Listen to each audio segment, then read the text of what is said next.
za Nakuru. Because most of the people think that confirm ni gang moja, but in reality confirm inakuwa many gangs.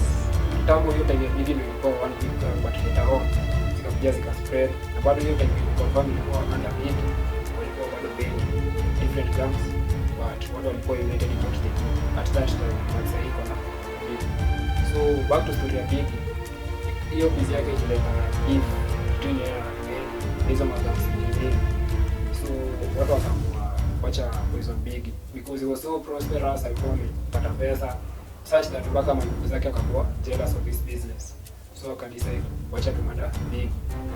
So before Biggie was murdered, a treaty ilikuwa signed by Biggie na hizo gangs za confirm mwenye alikuwa na walikuwa na pesa mingi na wana sell the same products. Most of the gangs from bangi, drugs, kaa hizo kutoka violence, but hiyo time haikuwa as rampant. So Biggie akasign treaty na wase hizo gangs zilikuwa na beef nao, na plus the police walikuwa pia involved. Pia walikuwa part of the treaty such that anytime Biggie angemeka sale ama the gangs wangemeka sale, the police walikuwa wapate kati yao. That was part of the treaty. So the treaty was signed and kila kitu karudi kwa peace. Yaani kukuwa na beef kati ya polisi, Biggie na hizo mambo zingine.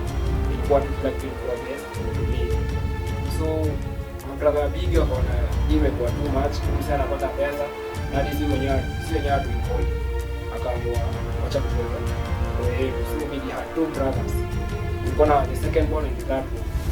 So the second born alikuwa anaitwa Rasta. Rasta sasa ndo akaamua kumwekea poison kwa chakula. And Biggie died. So ikaleta tension between watu wenye design hiyo treaty, between the police, the confirm na suppliers wenyewe wa Biggie, because Biggie pia alikuwa na supply weed na alikuwa na suppliers wake. Watu wenye walikuwa chini ya Biggie walikuwa na jini kwa makabeli. So ile Biggie alidedi kaanza kuleta tension hapa na pale because hakuna mtu alikuwa anajua nani. So ile bro ya Biggie alikuwa anaitwa Rasta, the second one, the third one hapo anajulikana sana, hapo involved sana.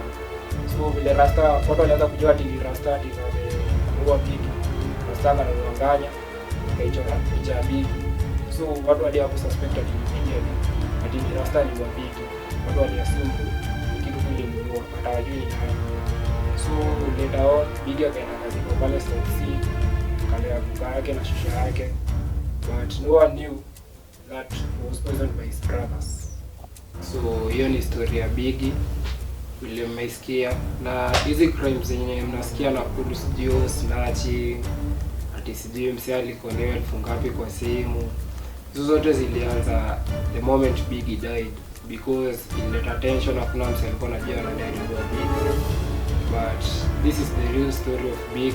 Even though Biggie alikuja akakufa, tukakuja kwa story mingi kwa Mauki wa TZ. Hiyo Sunday imekuja ikaleta all these deaths that zimekuwa Nakuru.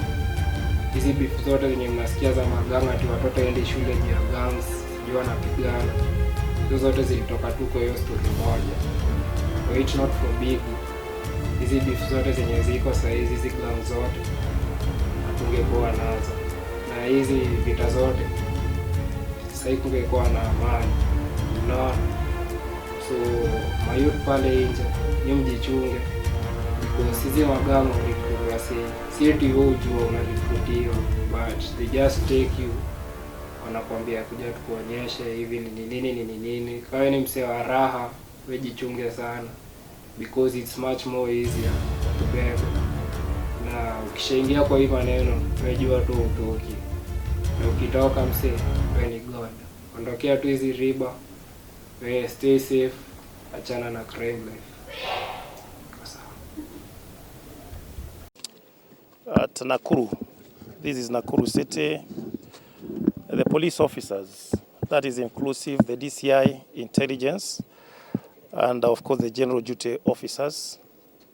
Last night we were conducting a kind of an operation on a tip-off that following the intelligence and information that we have continuously received, there is a family within Kivumbini which is christened as the royal family, and the royal family is simply because the family seems to be untouchable for whatever reason. That is what we are trying to investigate and establish. And this is a family that is actually said to have begun the criminal gangs and the criminal activities within Nakuru, within Kivumbini, and that is Kivumbini Phase 4. This included recruitment of inmates who are coming from Kamete Maximum Prison, very dangerous. And they had made Nakuru, Kivumbini area as their hub, and that's where they used to hide whenever they are committing the criminal activities against the larger population across the whole country. That was through either mobile money transfer frauds, sending messages that you have received some money which was purported to be erroneous, and unsuspecting members of public would be requested either to make a refund, which later on they would discover that they had been defrauded their money, not the money that was being purported to have been transferred to the population. So the organization, I am made to understand, was begun by a guy called Biggie. Biggie is the one who coordinated most of these activities. And thereafter, when the proceeds now started going down, that's where they started now criminal activities, in the sense that the boys who had been recruited, being young and having disappeared from school, then there was no any other way to sustain either their flashy way of life, and even inclusively is that they had adopted a life of drugs, drug abuse, that is bangi, opium, and heroin, a behavior which is very expensive to sustain because of the craving. So this gang would resort into armed robberies, coming out to town and attacking innocent members of public and stealing from them. Now, following the death of Biggie, the elder member of the royal family, then of course his brother, Cody Deco, who is with us here now, took over the reins. And he equally now continued with the operations, and it has been very difficult to reach him. But fortunately last night, an operation was conducted and we were able to catch up with him. Of course, these are the things that we arrested him with, drugs, we have opiums here, we have laptops, we have the phones that are normally used for the confirmed business, and also the packing material for the cannabis sativa. When you look at the kind of the classifications in terms of drugs, this is opium, which is generally the normal opium that you know, of course. This one at the market price is about 30 shillings. Then this one, which is also a combination of some other drugs, which is a bit more advanced than the other one, this goes at 50 shillings in the market. So the intelligence that we got is that this gentleman coordinates a network of more than 200 young men. Every morning, they all congregate to his residence within Kivumbini, collect drugs, and he distributes the drug. He has a network that distributes the drugs within Nakuru. And the drug menace within Nakuru is one of the biggest problem in terms of is a contributory factor to the much escalation or escalating crimes within Nakuru. So they congregate into his place in the morning, collect and distribute through motorcycles across the city, within and outside the city of Nakuru, and thereafter collecting the proceeds there later in the evening. Information is that it has been very difficult because he equally has his own network of intelligence. He always knows when police are looking for him. And it is until yesterday that we were able to catch up with him. Basically, that's what we can say.